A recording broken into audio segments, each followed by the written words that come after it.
बच्चों, अब हम लोग समतल दर्पण से परावर्तन की विशेषताओं के बारे में पढ़ेंगे। सबसे पहले समतल दर्पण से परावर्तन की विशेषताएं, जो कि किसी भी प्रकार के परावर्तन की विशेषता होती है कि आपतित किरण, परावर्तित किरण और अभिलंब तीनों एक ही समतल में होते हैं और आपतन कोण परावर्तन कोण के बराबर होता है। ये दोनों परावर्तन के नियम कहे जाते हैं। यह समतल दर्पण अथवा गोली दर्पण सभी प्रकार के परावर्तन में समान रूप से लागू होते हैं।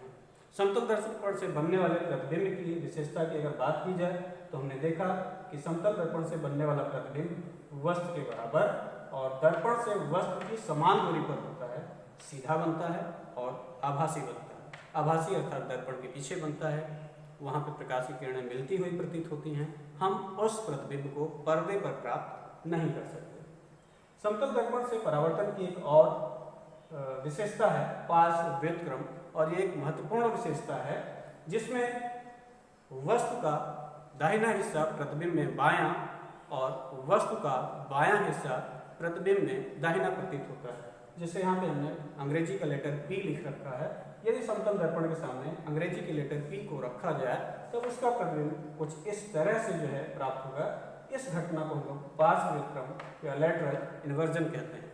यही कारण है कि आप देखेंगे कि एम्बुलेंस में जो एम्बुलेंस लिखा होता है वह इस प्रकार लिखा होता है कि दर्पण में उसका प्रतिबिंब सीधा दिखे, जिससे कि सामने चलने वाली गाड़ियां अपने साइड मिरर में एम्बुलेंस को सीधा देखें, पढ़ सकें और एम्बुलेंस को आगे जाने का रास्ता दे सकें।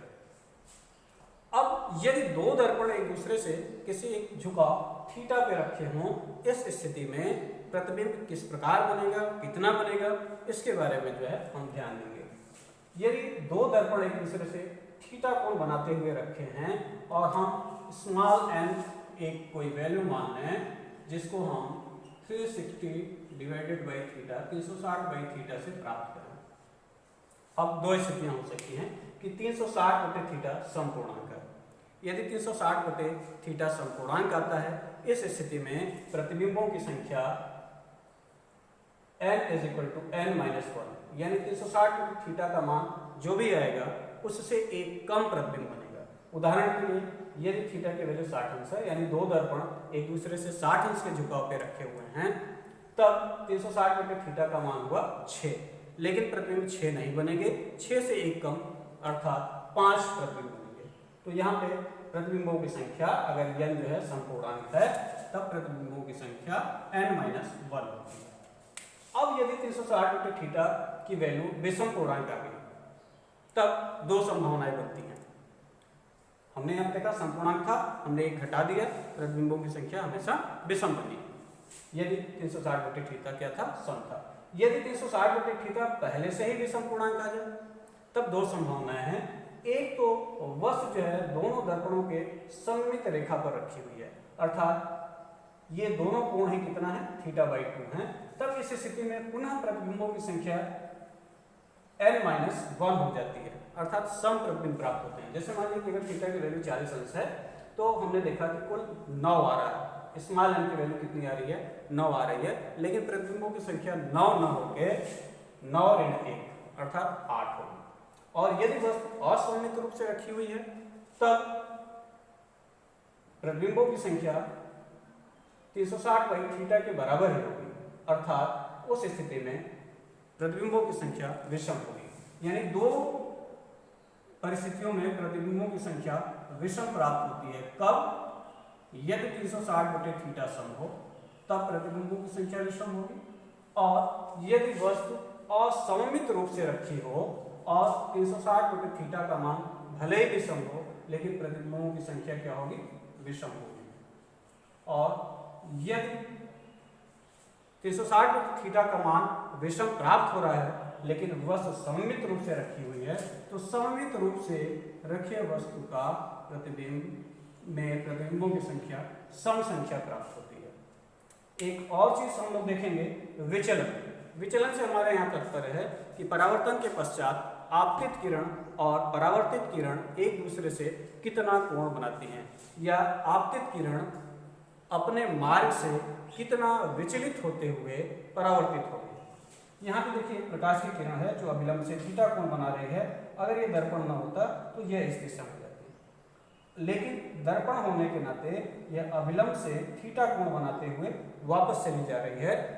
इसका मूल मार्ग नीचे डॉटेड लाइन से दिखाया गया है और परावर्तित मार्ग ऊपर हम जो है ये इस लाइन से दिखाया गया है। इस प्रकार कुल विचलन कितना हुआ, इसको जाना था इस रास्ते, लेकिन ये चले गए इस रास्ते, तो इन दोनों के बीच जो बना कोण है वो कितना है, डेल्टा। इसी को हम लोग विचलन कहते हैं। स्पष्ट है कि यह कोण कुल 2 थीटा है और ये एक सीधी लाइन है, तो विचलन कितने का हो गया, 180 माइनस 2 थीटा। यदि दो दर्पण एक दूसरे से थीटा कोण के झुकाव पे हो और एक कोई प्रकाश की किरण किसी एक दर्पण पे आपतित हो, तो इसका पुनः परावर्तन होगा दूसरे दर्पण से, परावर्तन के पश्चात यह दूसरे दर्पण से टकराएगी और यहाँ से इसका पुनः परावर्तन होगा। इसका मूल मार्ग यह था और अपरावर्तित मार्ग यह है।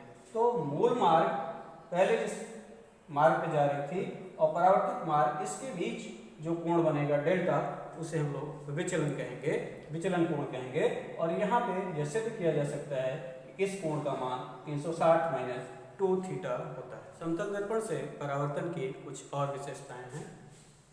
यदि समतल दर्पण, ये देखिए समतल दर्पण है, समतल दर्पण के सामने एक वस्तु O रखी हुई है। यदि यह वस्तु समतल दर्पण की ओर v वेग से आती है, अर्थात प्रति सेकेंड यह दर्पण की ओर v दूरी तय करती है, तब निश्चित रूप से जितना यह सरकेगी, जितना यह दर्पण की ओर आएगी, उतना ही इमेज भी, क्योंकि वस्तु और प्रतिबिंब हमेशा दर्पण से समान दूरी पे बनते हैं। तो यदि v दूरी प्रति सेकंड यह तय करती है, तो v दूरी प्रति सेकंड यह भी तय करेगी। इस प्रकार हम देख सकते हैं यदि वस्तु दर्पण की ओर v वेग से आ रही है, तो प्रतिबिंब भी दर्पण की ओर v वेग से आएगा।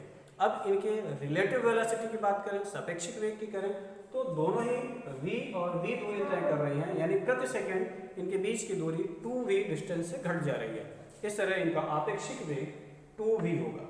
और यही चीज विस्थापन में भी, यदि वस्तु जो है दर्पण की ओर x दूरी विस्थापित कर दी जाती है, तब प्रतिबिंब भी दर्पण की ओर x दूरी विस्थापित हो जाएगा और इस प्रकार दोनों के बीच 2x दूरी की कमी हो जाएगी। दूसरी स्थिति हो सकती है कि हमारा दर्पण ही गति कर रहा है। दूसरी स्थिति हो सकती है कि दर्पण गति कर रहा है, हमारा ये दर्पण है और v वेग से वस्तु की ओर गति कर रहा है, जबकि वस्तु हमारा जो है वह विरामावस्था में है। वस्तु विरामावस्था में है, तब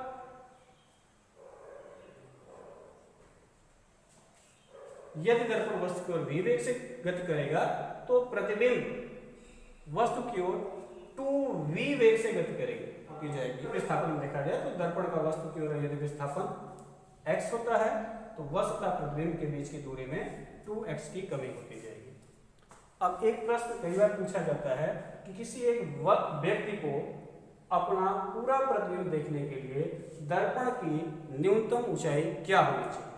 तो चलिए हम मान लेते हैं कि एक व्यक्ति है AB और इसको पूरा प्रतिबिंब देखने के लिए एक दर्पण MM डैश की जरूरत है। पूरा प्रतिबिंब बनने के लिए यह आवश्यक है कि व्यक्ति के सबसे शीर्ष बिंदु से चलने वाली प्रकाश की किरण भी उसके नेत्र तक पहुंचे और सबसे न्यूनतम बिंदु से सबसे निचले बिंदु से भी चलने वाली प्रकाश की किरण दर्पण से टकराकर व्यक्ति के नेत्र तक पहुंचे, व्यक्ति के आंखों तक पहुंचे।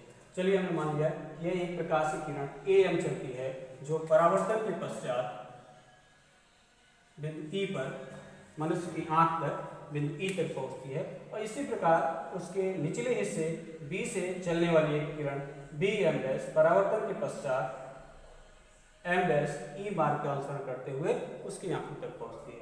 हम देख सकते हैं, हमने पहले भी जब समतल दर्पण से परावर्तन देख रहे थे तो हमने सिद्ध किया था कि ये दोनों समरूप त्रिभुज होते हैं। यदि यह ऊंचाई h1 है तो यह ऊंचाई भी h1 होगी और ये दोनों समरूप त्रिभुज हैं तो यह ऊंचाई भी h1 होगी। इस प्रकार यह कुल दूरी 2h1 होगी। उसी प्रकार यदि इस दूरी को हम h2 कहें तो यह दूरी भी h2 होगी और समरूप त्रिभुज होने के कारण, समरूप नहीं बल्कि सर्वांगसम त्रिभुज होने के कारण यह ऊंचाई भी h2 होगी। इस प्रकार व्यक्ति की कुल ऊंचाई 2h1 प्लस 2h2 होगी। अर्थात यदि h1 प्लस h2 ऊंचाई का दर्पण है, तब वह 2h1 प्लस 2h2 लंबाई के व्यक्ति का पूरा प्रतिबिंब बना सकता है, या 2h1 प्लस h2 लंबाई का व्यक्ति h1 प्लस h2 लंबाई के दर्पण में अपना पूरा प्रतिबिंब देख सकता है। हमने यहाँ पर देखा है कि यदि दर्पण पीछे h1 प्लस h2 है तब उसमें 2h1 प्लस h2 लंबाई के वस्तु का पूरा प्रतिबिंब बन सकता है। आज के लिए इतना ही, धन्यवाद।